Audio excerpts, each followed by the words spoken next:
Isang magandang araw po sa inyo sa mga solid listeners ni Papa Dudut. Ini-invite ko po kayong lahat na huwag kalimutang mag-like, share and subscribe sa aking YouTube channel. Manood din po kayo ng aking mga personal na mga video vlogs. Ngayong araw sa Papa Dudut Stories exclusive on YouTube. Dear Papa Dudut, isang magandang araw po sa inyo Papa Dudut. Isa po ako sa mga masugid ninyong tagapakinig. Simula pa noong nag-aaral pa lamang ako ng high school. Lagi ko pong inaabangan at pinakikinggan ang mga bago ninyong kwento. Tuwing gabi bago po ako matulog, ang programa nyo ang lagi kong pinakikinggan.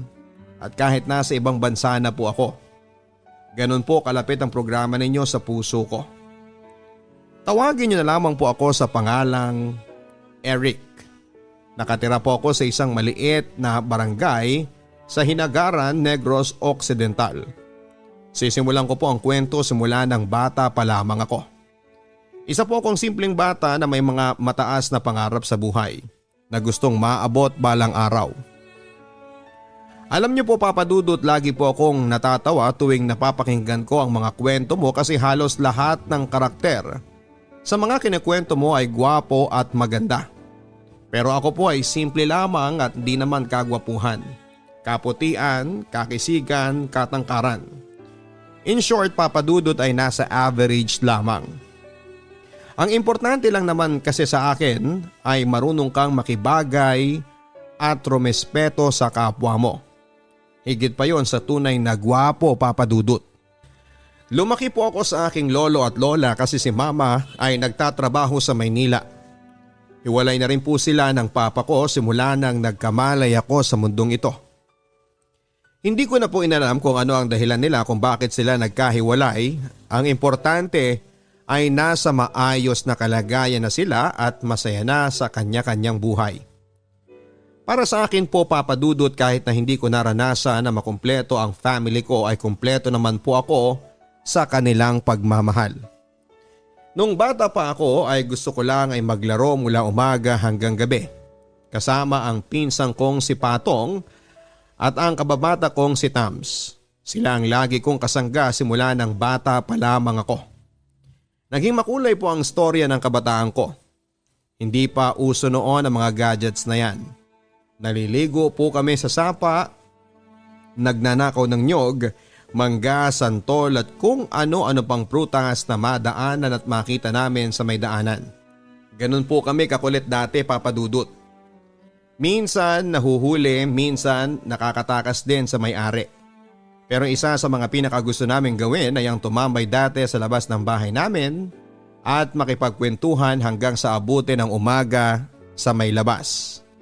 Safe naman po sa amin, kaya kahit abutin ng umaga sa labas ay walang problema. Ang problema lang ay kung magsimula ng magbunganga ang nanay nila at lola ko.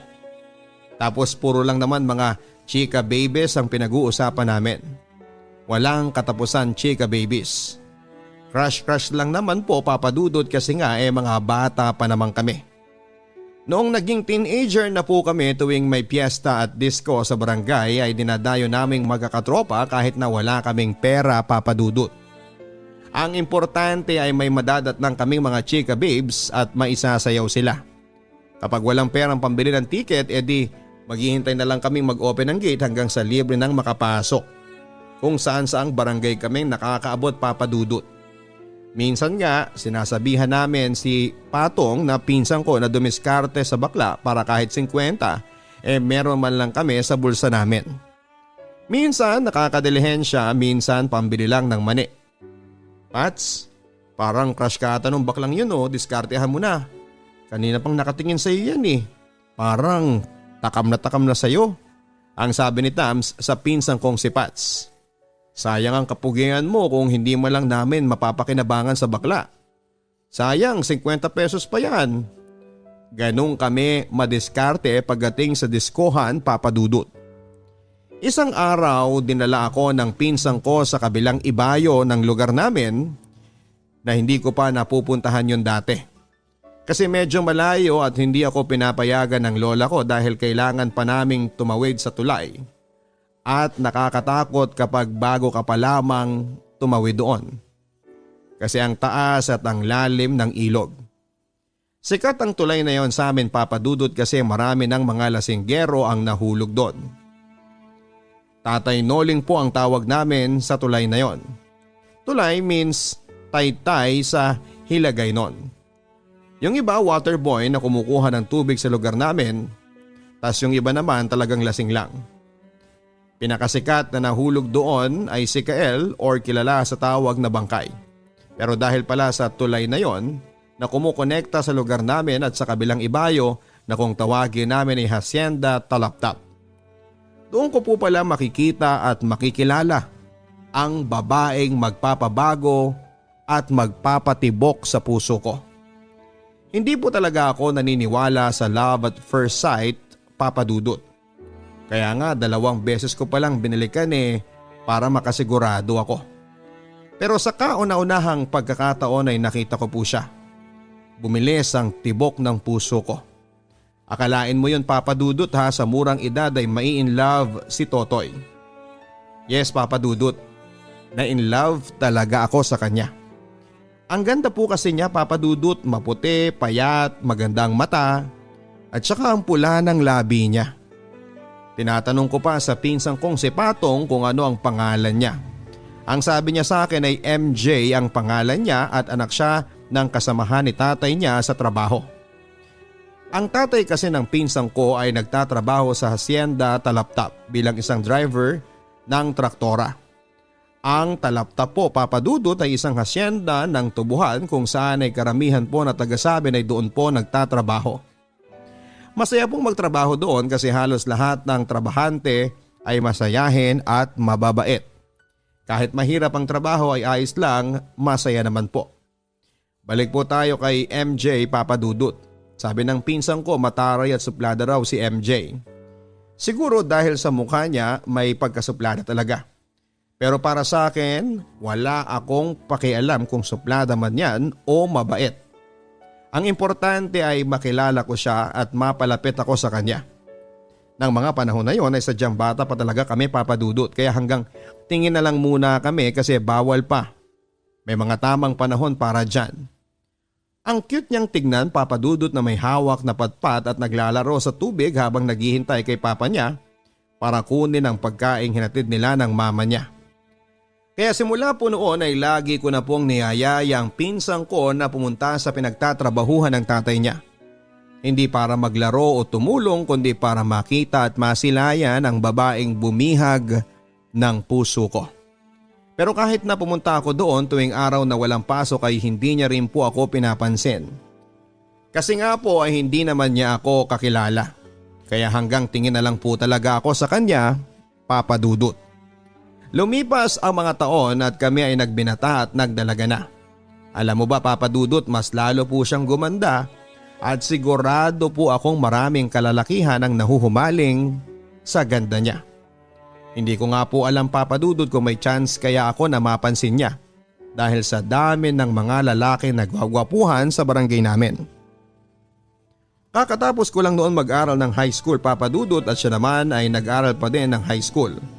Tumigil po muna ako ng pag-aaral kasi po medyo may kamahalan ng kolehiyo. Kaya naghintay muna ako ng tamang pagkakataon hanggang sa may pagpatuloy ko ng pag-aaral ko. Nang mga panahon na yon ay naisipan ko munang magtrabaho sa tubuhan habang hindi pa naman ako nag-aaral. Nagtrabaho po ako bilang isang tagabuhat ng patdan. Yun po ay maliliit na tubo na gagamitin para itanim ulit.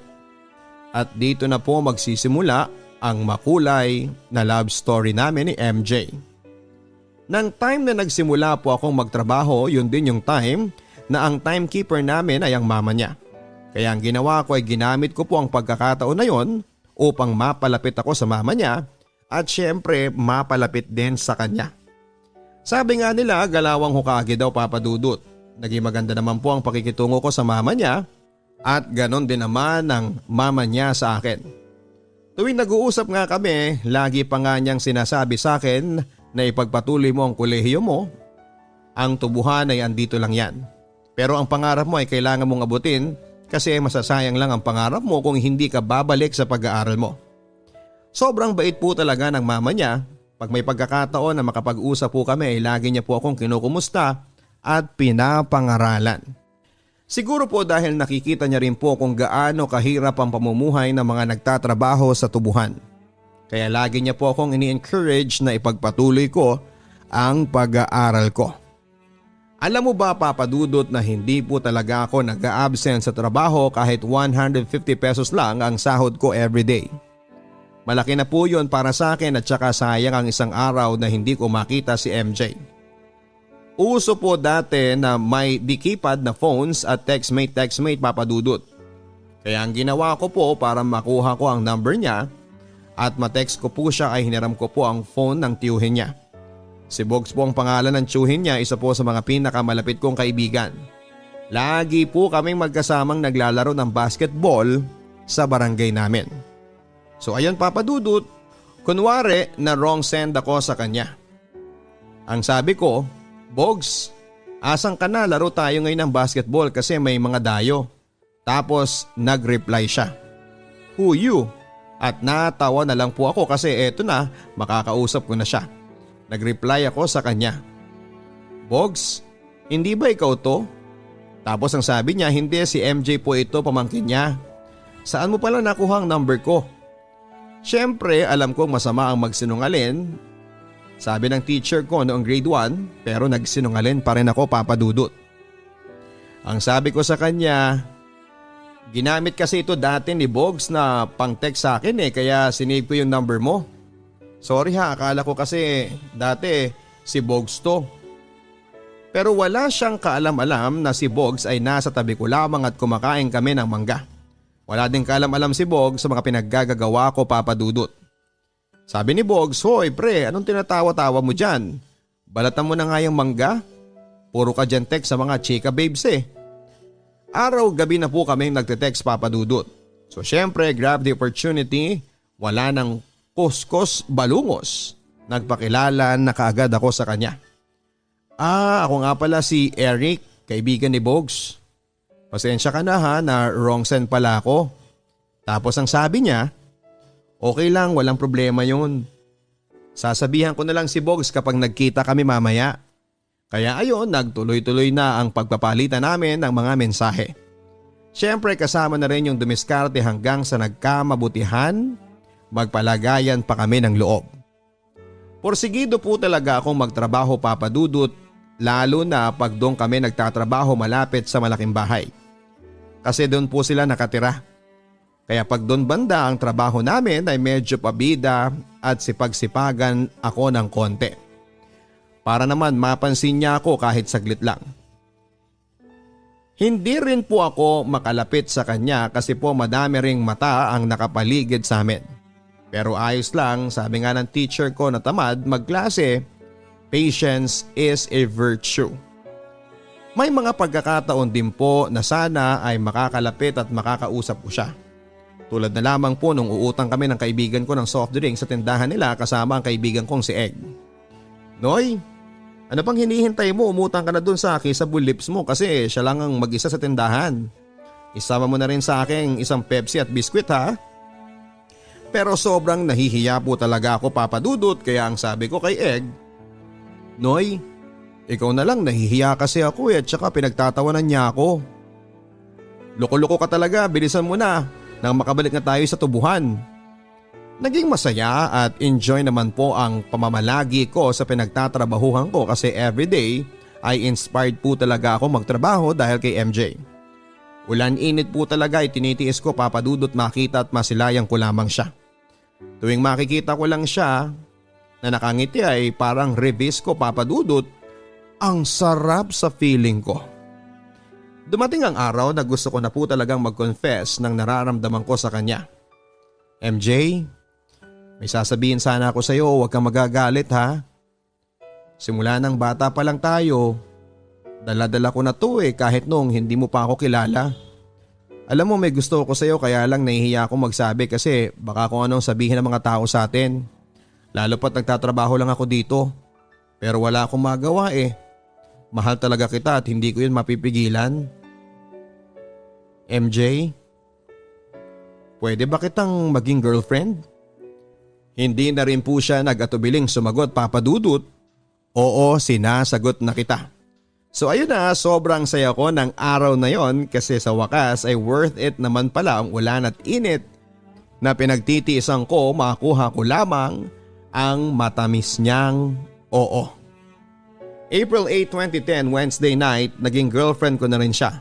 Ako na yata papadudot ang pinakamasayang lalaki ng gabing yon. Siyempre hindi po nawawala ang away bate sa isang magkarelasyon, pero normal lang naman yon. Naging masaya naman po ang relasyon naming dalawa, papadudot. Yung pong makita at masilayan mo lang siya. Marinig mo yung mga tawa niya, nakukumpleto na ang araw mo. Ganun po talaga siguro pag in love, hahamakin ang lahat, sumaya lamang ang minamahal mo. Pero nakakalungkot lang po na naging limitado lang po ang time naming dalawa kasi nag-aaral siya at nagtatrabaho naman ako. Isa pa po ay bantay sarado rin siya ng papa niya dati kaya medyo nahihirapan po kaming dalawa. One time nga papadudot, may okasyon sa plaza. Excited kaming dalawa noon kasi makakasama ko na siya at makakabanding na papadudot. Habang siya po ay naglalakad papunta sa akin, nakadamit po siya ng pink na t-shirt, naka-pedal jeans na shorts, naka-doll shoes. Yun po ang uso na pormahan dati sa mga kababaihan sa amin. Yun yung simple lang pero ang ganda-ganda niya sa mata ko, papadudot. Ang unang bate ko sa kanya, MJ, na-miss kita. Kumusta ka na? Ngumiti po siya sa akin at sabay sabi ng I miss you too. Ayos lang naman.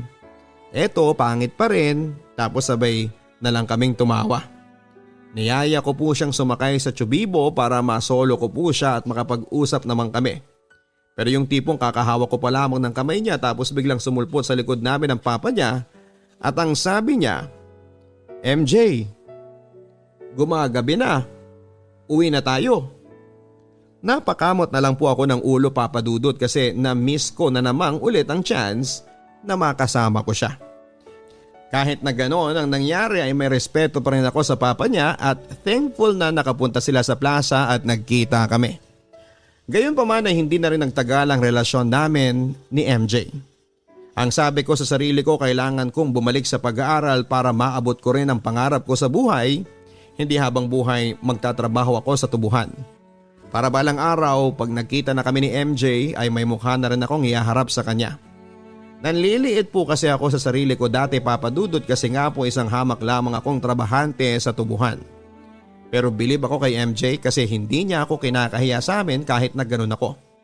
Kaya sa ayaw ko man at sa gusto, papadudot, ay tumigil ako sa pagtatrabaho sa tubuhan at ipinagpatuloy ko ang pag-aaral sa kolehiyo.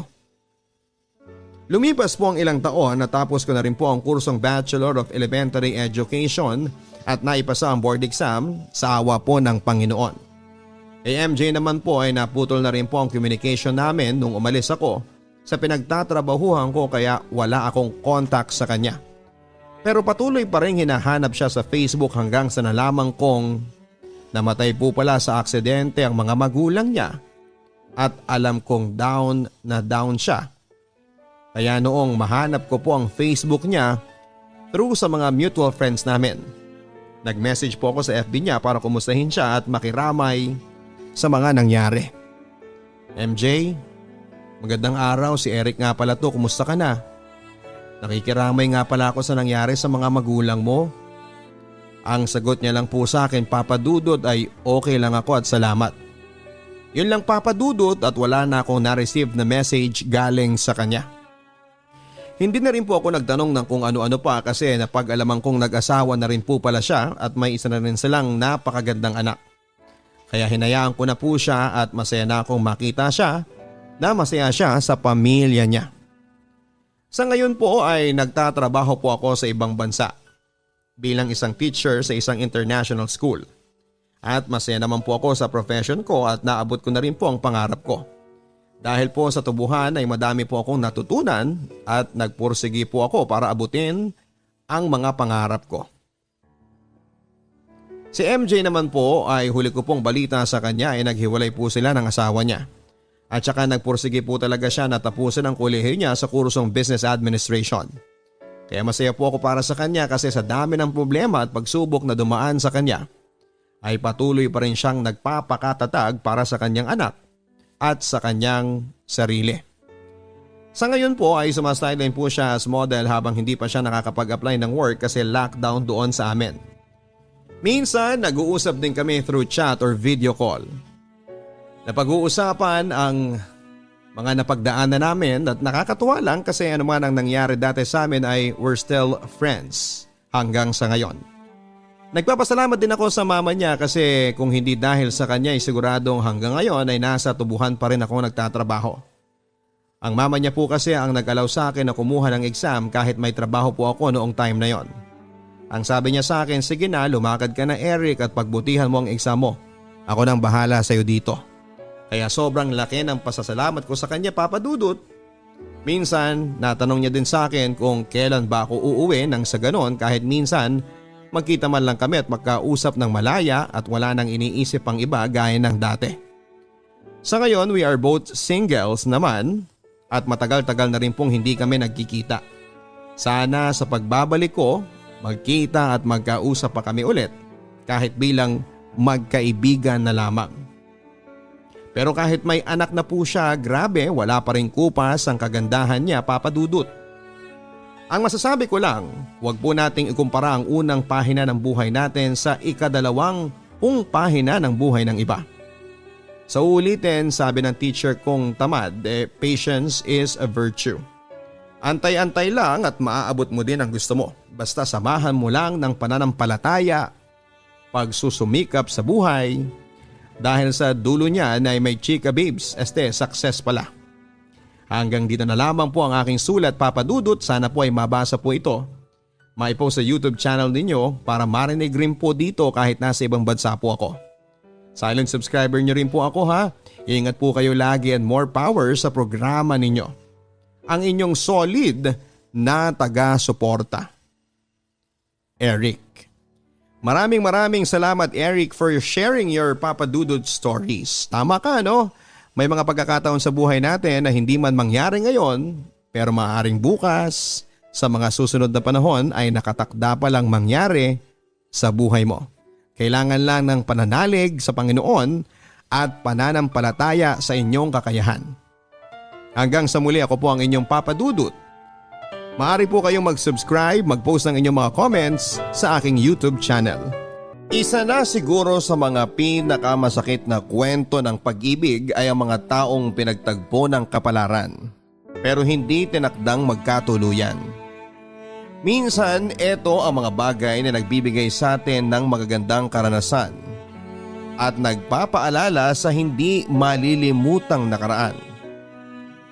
Ikaw, ano ang gagawin mo kung bibigyan ka ulit ng tadhana ng pagkakataong makatagpong muli ang iyong totga?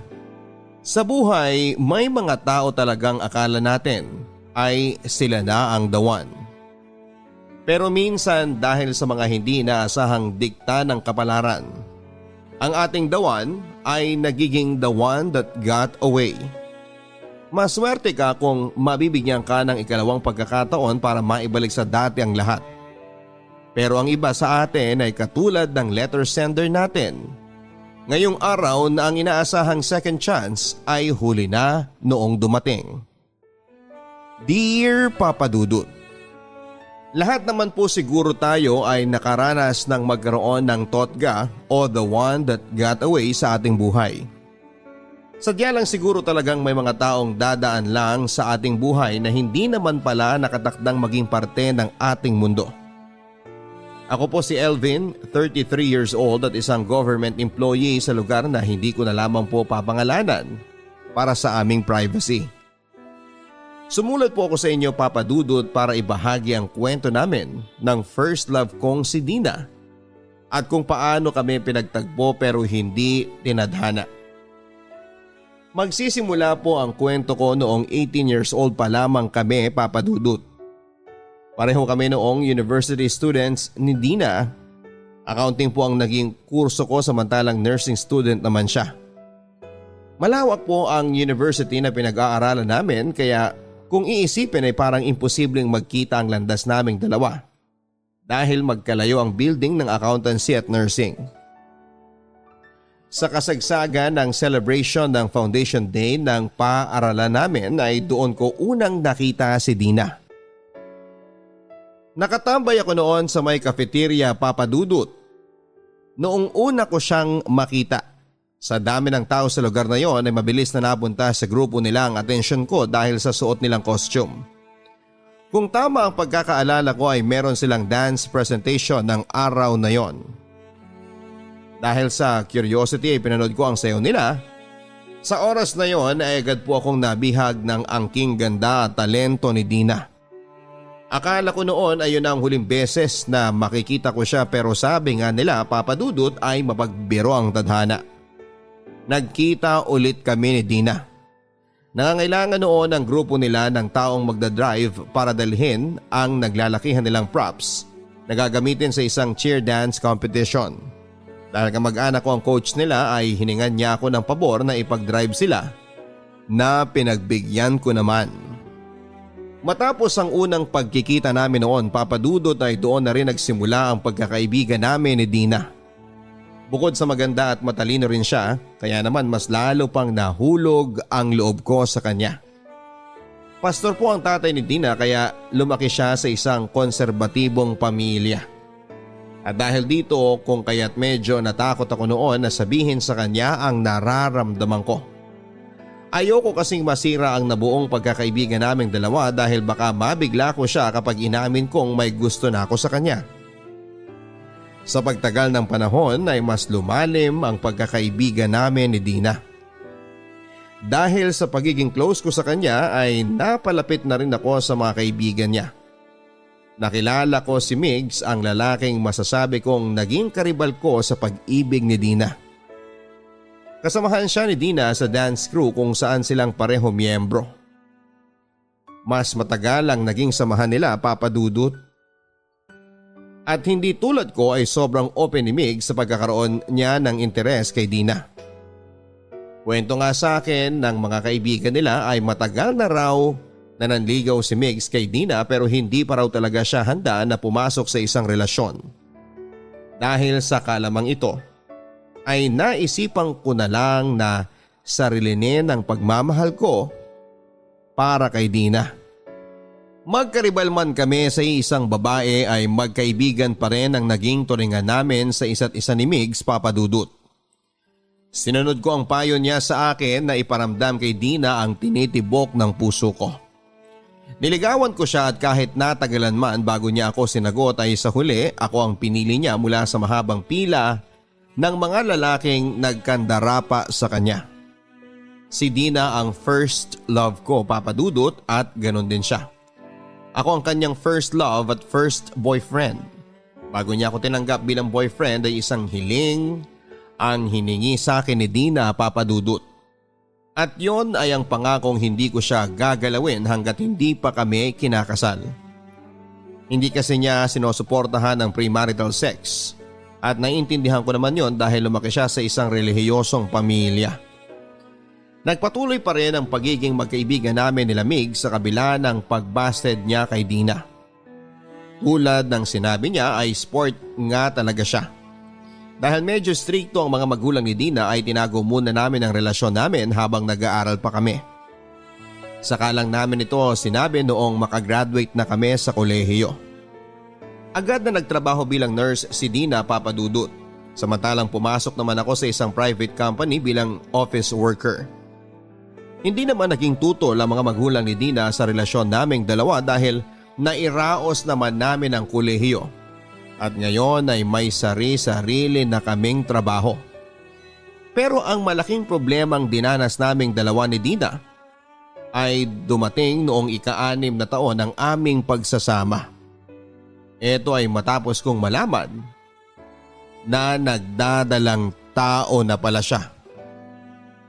Kaya pala kapansin-pansin ang tila pag-iwas sa akin ni Dina, Papa Dudut. Para bang lumalayo siya sa akin sa tuwing lumalapit ako sa kanya. Para ba siyang may sikretong tinatago sa akin. Nung una ay hindi ko ito pinansin dahil baka wala lang siya sa mood at baka pressured lang siya sa trabaho, pero mas lumala pa ang ugali niya sa mga sumunod na araw. Naging irritable siya at palaging galit. Hanggang sa nakita ko ang pregnancy test sa bag niya. Doon ko nalaman ang totoo na 3 linggo na pala siyang buntis. Nangako kami sa isa't isa, Papa Dudut, na walang mangyayari sa pagitan naming dalawa ni Dina hanggat hindi kami humaharap sa dambana. Pero laking gulat ko noong malamang kong buntis nga siya. Alam ko na hindi ako ang ama ng kanyang dinadala, alam naming pareho yon. Hindi lang ako makapaniwala na magagawa ito sa akin ni Dina.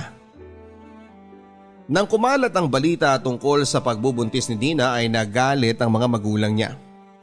Gusto kasi nilang magpakasal muna kami bago bumuo ng sariling pamilya. Yun naman talaga ang orihinal na plano, Papa Dudut. Pero hindi ko alam kung bakit at paano nagawa ni Dina na lokohin ako at magpagalaw sa ibang lalaki. Nagalit sa akin ang mga magulang niya kahit na hindi naman ako ang may kasalanan. Pero dahil sa pakiusap sa akin ni Dina ay hindi ko sinabi sa kanila ang katotohanan. Tinanggap ko ang galit nila at pangangatawanan ko na lang ang bata sa kanyang sinapupunan. Masakit, Papa Dudut, na malamang nakipag-sex ang nobya ko sa ibang lalaki. Pero mas doble pa ang sakit nung nalaman kong ginawa niya yon kasama ang isa sa mga tinuturing naming kaibigan. Sa dami ng lalaki, bakit si Migs pa? Isang beses silang nagtaksil pero 2 patalim ang tumama sa likod ko nang malaman ko yon. Dahil sa sobrang galit, Papa Dudut, ay nilabas ko ang katotohanan sa mga magulang ni Dina. Inamin ko sa kanila na hindi ako ang tunay na ama ng dinadala ng kanilang anak. Hindi na ako nakapag-isip ng maayos, Papa Dudut, dahil nilamon na ako ng matinding galit na naramdaman ko noon. At yon ang pinagsisihan ko hanggang sa ngayon. Sana hindi na lang ako nagsalita. Sana kinimkim ko na lamang ang katotohanan. Dahil sa pagbunyag ko ng katotohanan ay nagbago ang buhay namin ni Dina. Sa totoo lang, Papa Dudut, ay willing naman talaga akong tumayo bilang ama sa magiging anak ni Dina. Mas matimbang ang pagmamahal ko sa kanya sa puntong kaya kong alagaan at palakihin ang anak na hindi naman sa akin ang galing. Kaya ko silang patawarin sa nagawa nila basta't wag lang malayo sa akin si Dina. Mabilis na nalaman ni Migs ang nangyari, Papa Dudut, at dahil sa ginawa ko ay napalayo sa akin ang babaeng pinakamamahal ko. Ganon na nga ang nangyari, Papa Dudut. Napilitang magpakasal si Dina kay Migs para hindi masira ang reputasyon ng kanyang ama. Sa isang iglap ay inalis ako sa buhay ni Dina. Ang mga plano namin, ang mga pangarap naming dalawa ay parang alikabok na nilipad na lamang ng hangin. Nang taong ding yon ay nagpakasal sina Dina at Migs bago niya pinanganak ang kanilang anak. Masakit para sa akin na wala akong nagawa upang ipaglaban ang pagmamahala namin. Parehong nakatali ang mga kamay namin at wala na kaming ibang nagawa kundi ang panoorin na lamang kung paano gumuho ang aming pag-iibigan. Nasira ang buhay ko noong nawala sa akin si Dina, Papa Dudut. Halos gabi-gabi ako noong naglalasing. Nagkaroon ako ng iba't ibang bisyo. Natuto akong manigarilyo. Nagpakasasa ako sa mga babaeng ni hindi ko na maalala ang pangalan para lamang maalis sa puso ko ang sakit ng sugat na iniwan ni Dina. Nagpakalayo-layo ako, Papa Dudut, para malimutan si Dina, pero kahit na ilang buwan ang lumipas ay hirap pa rin akong makapag-move on. Inabot ng taon, Papa Dudut, bago ako nahimasmasan. Sinubukan kong bumangon mula sa pagkakalugmok at pilit kong binalik ang sarili ko sa dati. Mabilis naman po akong nakahanap ng bagong trabaho. Pumasok ako bilang empleyado sa City Hall at doon ay nakahanap ako ng bagong kaibigan at nakabuo ng bagong buhay.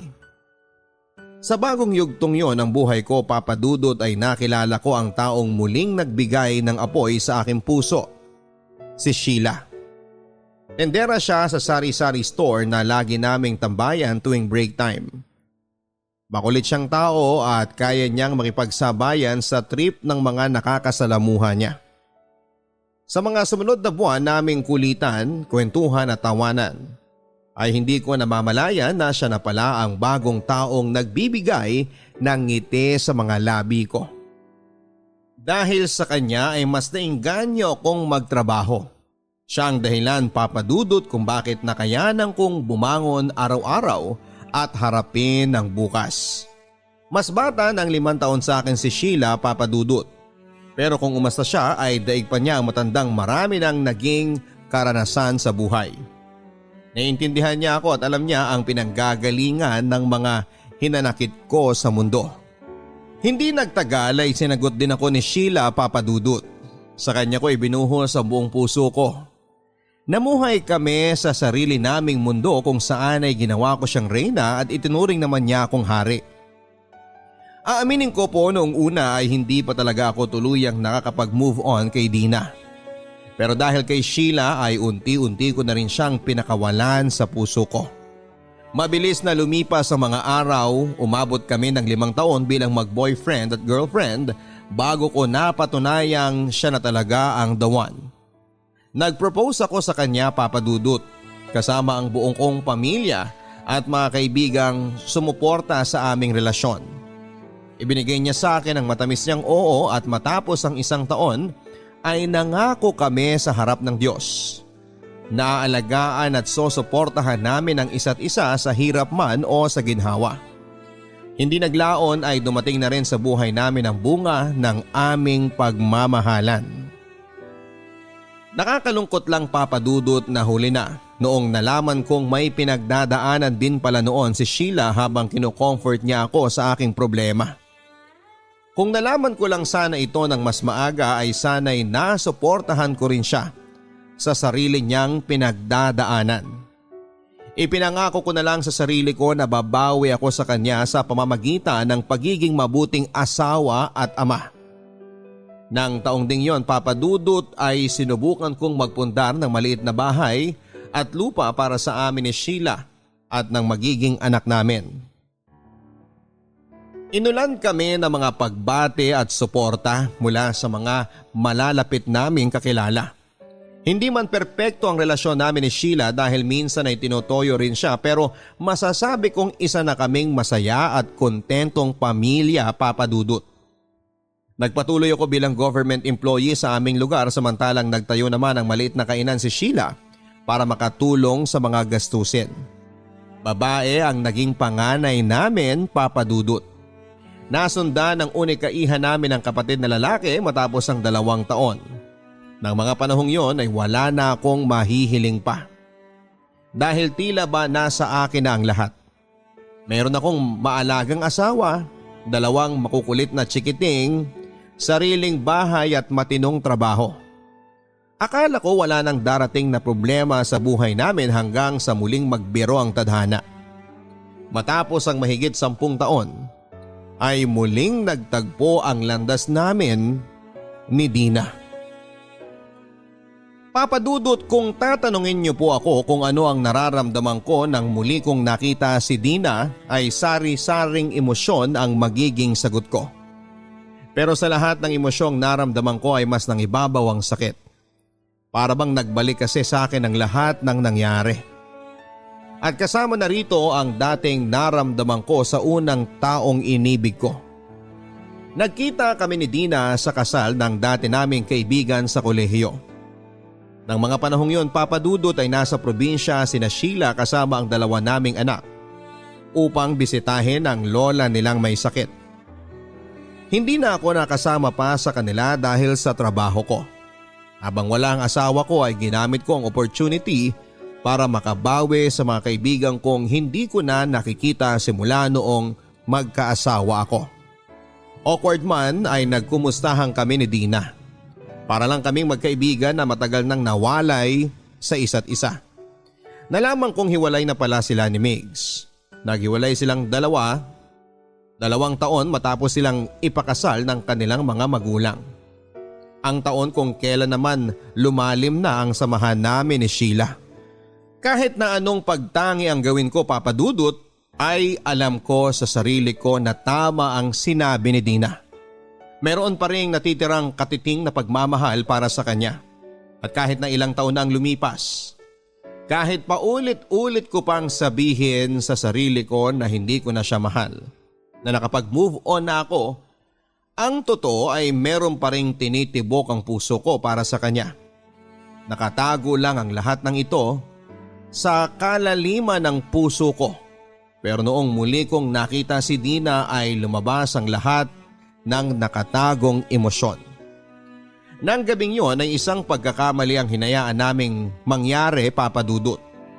Matapos ang reception ng kasal at magpaalam sa mga kaibigan ay dumiretso kami sa isang hotel ni Dina. Doon namin binalikan ang lahat. Doon namin nilabas ang frustration namin sa pag-ibig na ipinagkait sa amin. Doon ay buong gabi naming pinagsaluhan ang isang kasalanan. Kinaumagahan ay mabilis kong pinagsisihan ang ginawa ko, Papa Dudut. May asawa at anak na ako at wala silang kamalay-malay sa ginagawa ko. Maliban dito ay binigyan ko ng peking pag-asa si Dina na meron pa kaming pagkakataong magkabalikan kahit alam naming dalawa na kailanman ay hindi na mangyayari yon. Ginupo ako ng konsensya ko, Papa Dudut. 2 babae ang sabay kong niloko. Parang ginawa ko na rin ang ginawa sa akin ni Dina 10 taon nang nakakalipas. Ayokong maramdaman ni Sheila ang sakit na nararamdaman ko noon dahil sa pagtataksil ni Dina. Kaya naman nag-decide ako, Papa Dudut, na hanggat maaga pa ay tapusin na namin ang lahat sa pagitan namin ni Dina. Matapos naming isara ang nakaraan namin ni Dina ay nakahinga ako, Papa Dudut. Para akong natanggalan ng tinik sa dibdib. Sa wakas ay nakalaya na ako mula sa una kong pag-ibig. Wala na akong binibit-bit pa na bagahe mula sa nakaraan. Sa buhay, napagtanto ko, Papa Dudut, na may mga bagay-bagay tayong kailangang bigyan ng priority. May mga kagustuhan tayo at may mga pangangailangan na dapat piliin. Sa kanilang dalawa ni Dina at Sheila, si Dina ang gusto ko pero si Sheila ang kailangan ko. Ibang-iba man ang pagmamahal ko kay Sheila kumpara kay Dina, ay si Sheila ang nagbigay sa akin ng rason para mabuhay.